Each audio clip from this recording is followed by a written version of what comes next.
Kinastigo ng CBCP ang pagmumura ni Davao City Mayor Rodrigo Duterte sa kanyang talumpati kahapon. Ang presidente ng PDP Laban humingi na ng paumanhin sa ngalan ng alkalde. Saksi si Lia Manyalak del Castillo.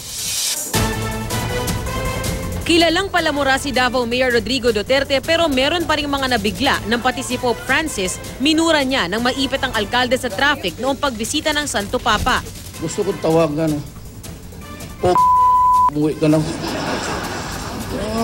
Ang pahayag ni Duterte na ikinatuwa pa ng ilang supporters niya, umani ng batikos mula sa simbahang Katolika. Irresponsable at bastos, sabi ni Manila Auxiliary Bishop Roderick Pabilio.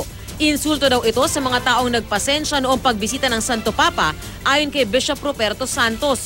Sumakit din ang tainga ni retired Archbishop Oscar Cruz sa mga sinabi ni Duterte na isang Katoliko. Bagaman hindi ko katutuwa na gano'n ng kanyang kaisipan, pero iginagalang ko yun. No?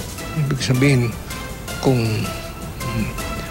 talagang he hates the pontiff, that is his responsibility. I do not think he's Catholic. And if he's a Catholic, it's worse. Mabuti pa nga hindi siya Katoliko kung gagawin niya yun, kaya sabihin niyang Katoliko siya, tapos gano'n ang sasabihin sa Santo Papa. Ano ba yun? So I hope he's not a Catholic.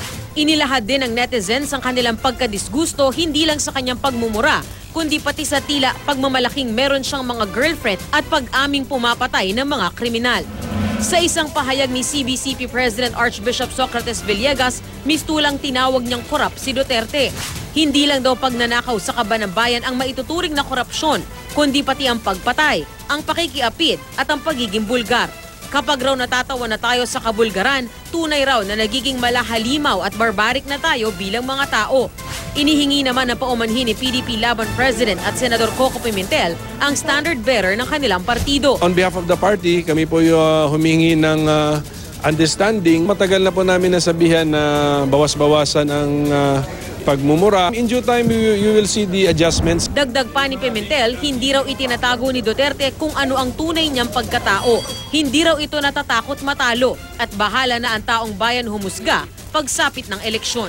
Ako si Lia Manyalak del Castillo, ang inyong saksi.